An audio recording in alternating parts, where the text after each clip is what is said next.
बाबा। जी बेटा। बाबा, खाने में तो छिपकली गिर गई है। अब हम खाना कैसे खाएंगे? क्या? खाने में छिपकली गिर गई? चलो कोई बात नहीं बेटा, अल्लाह हमारी मदद करेगा। अच्छा, ठीक है पापा।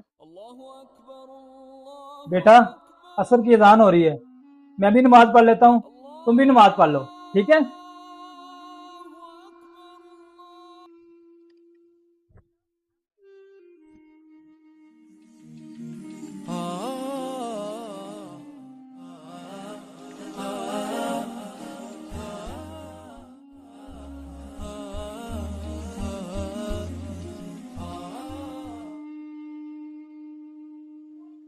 पापा, हमें थोड़ी देर पहले फल भिजवाए थे।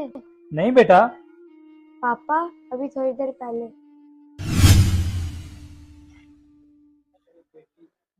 ये लें, ये आपके पापा।